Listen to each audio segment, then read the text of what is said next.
these same people who are making these laws are disobeying these laws. I think the Romanian politicians got caught. There's a picture on Facebook, right? Yeah. Of them sitting around in close proximity smoking cigars so these people making the laws don't obey them. So the people who make the laws know it's not real. Yeah. And they're making laws for peasants. And I don't consider myself a peasant or a slave. I consider myself a free thinker.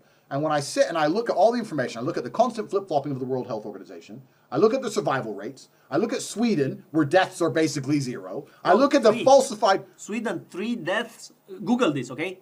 Sweden has 3 deaths per day.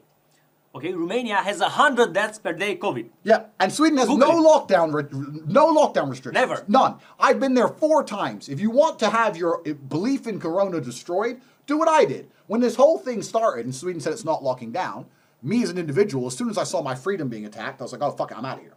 And I went to Stockholm, right? And I have some personal stories, which I'm not going to share on YouTube, but I'm a big freedom advocate because I've been through this shit enough times, right? So I know what happens.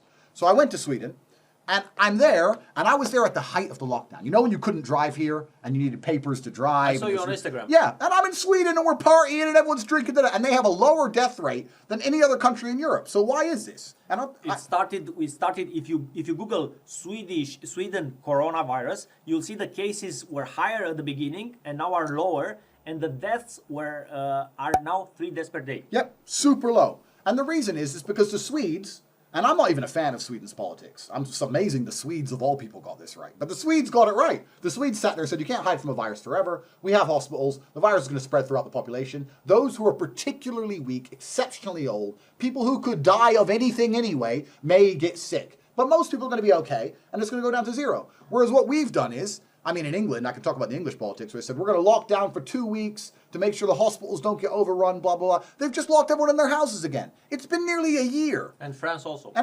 How long can this possibly go on? The virus is never going to go anywhere. If the virus exists, we know the virus exists. I'm not saying it doesn't exist, YouTube. Don't strike it for that. Corona's real, but it's certainly not dangerous enough to lock people in their houses. And the World Health Organization are liars. And there's no reason why you can restrict people's freedoms en masse, for a virus with a 99.8% survival rate. Telling someone to put a mask on, a lot of people see that as a small thing, right? They're like, oh, put on a mask, no big deal. To me, that's a big thing. You're telling me what to do with my face. You're sitting there in a government office, and you're looking, and you're going, fuck him. Yeah, cover up. I'm not a bitch. I don't want to put a mask on. I don't want to put a mask on because I'm not scared of Corona. I'm not scared of Corona, so why should I be forced by law to cover up and muzzle myself? And I believe this is, I know why they're doing this. They're doing this very, very clearly. If you look, let's look at the Muslim world, right? People have their faces covered. A lot of the women have their faces covered. You know what happens when you cover someone's face? What? You dehumanize them. If you have 100 people in a crowd and you see their faces, you can see individuals. When you have 100 people with their faces covered, they're just a number. You dehumanize. It's part of the sheep mentality, herding. Who's making this? Because I think this is random. Let me tell you why. Because it's hard to orchestrate this on a planetary scale. Agreed. But there are some organizations that have planetary influence. Who? Like the International Monetary Fund. If you're in charge of all the money in the world, you're in charge of exchange rates, you're in charge of all the... This is how war is fought, right? War is fought with currency. You don't need... The idea of 2 first world nations going to war is outdated. And it'll never happen again because there's no winner. It doesn't matter what happens in the war. There's going to be so much destruction in a global economy that no one's going to win. You understand? So if America wants to go to war with Russia, they just devalue the Russian ruble. We'll just fuck their money up. And then we'll fuck their oil up. Can they do that? Of course they can do that. That's what the IMF is all about. So the International Monetary Fund are in charge of it. Right? If they can do that, why during the Cold War this did not happen? Because during the Cold War, I believe that they were both, America and USA were, America and Russia were both struggling, trying to overtake each other. Yeah. But why didn't you do this? Because during the Cold War, Russia had a lot more influence, right? During the Cold War, there's a whole bunch of communist countries. Right. Now Russia, people talk about Russia being America's enemy. Russia doesn't stand a chance against America. It's not America's enemy, really. The only competitor to America could be China. And China have benefited massively from this virus, right? Look what they did. They locked down for fucking 3 weeks. They put out a bunch of propaganda of people dying in the streets. They've been wide open ever since. Well, we've been locked down. Yeah, they're wide open in China. You serious? You can fly to China right now. Like the people involved with this, what they've done is a very simple maneuver, right? And everyone knows how this goes. Anyone who's an adult who's watching this knows how it goes. You find an excuse and you do a power grab. This is an excuse for a power grab by governments. They've come along and said, oh, COVID, so we're going to restrict all your freedom. And it's like a negotiation, right? Like if you go to buy a Lamborghini and it's $200,000, really you're happy to pay $190,000, but you go in there and say, I'll give you $150,000. And the idea is that you negotiate hard so that he'll settle on $190,000. So this is what they're going to do. They've come along, they've taken all our freedom away, and then when they give it back, they're going to keep that little bit because of COVID.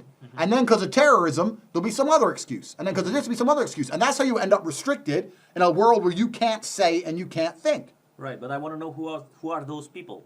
I don't think it's about individual people. I think there's just institutions out there which have decided en masse, the people who are in charge of information, including YouTube, who have decided en masse what people are allowed to criticize and what people are not allowed to criticize. There are certain things you're allowed to discuss and think about, and there are certain things you're not allowed to think about. And when I say Corona is not real, this upsets a lot of people. And I say, why are you so upset? Are you even a doctor? You're not sick. You don't know anyone who's been sick. Oh, my friend's grandma was sick. Grandma's got sick before Corona. What does that mean? That doesn't mean anything. And people won't use their own mind and look around and say, I believe that the coronavirus, if you are susceptibly weak, is dangerous.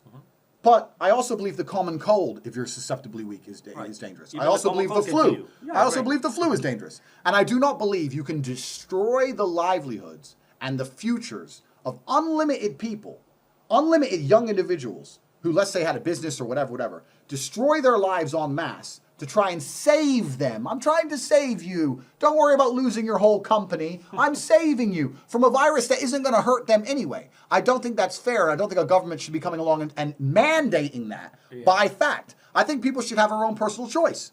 It's up to me if I want to get COVID. Who the fuck are you? I'll pay my health. Their argument is they want to control everybody. This is all the government's ever wanted. And the people who are in charge of the world, all they've ever wanted from the beginning is control. These people are above money, they're above economies, they're above the dollar, they're above the lei, they're above this shit. They want people to comply. When you're at that level, all you care about is that the idiots at the bottom comply. This is what you need. And you have to put systems in place to ensure people comply. And one of the easiest systems you can do is by manipulating information. If I type COVID into Google, nothing will come up saying it's a scam. Everything will come up saying it's so dangerous, stay home, lockdown, blah, blah, blah. Google have decided to propagate the COVID lie. They have not decided to be fair and impartial and show people the things that make them think opposite. They want people to be afraid. I want to tell you why I think this is happening. I think not because Google or YouTube are part of the global conspiracy, no, but they do believe it's the better thing to do. I understand? That's why they are doing it. Cool. That's my opinion. Cool. Maybe I'm wrong. Oh, great. So, but if Google and YouTube believe X, and they manipulate the population of the world in X way, then these are the most powerful institutions on Earth. Okay. And right now, that we say, okay, COVID, it's fine. But Andrew, let me tell you, I always strive for the truth. Of course. They don't manipulate, okay? They have the right, because if you have a platform, if Google was yours, you are free to make your own rules.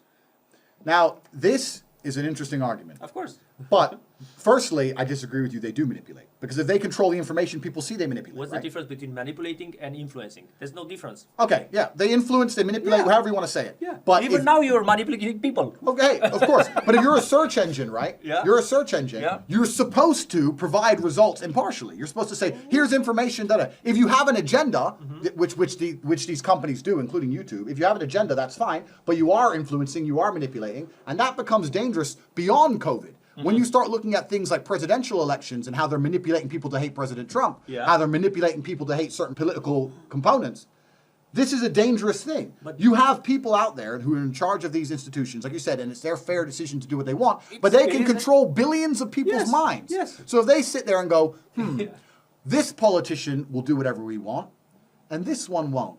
He's bad, he's good. These people control the world. That's not fair. There should be fair access to information.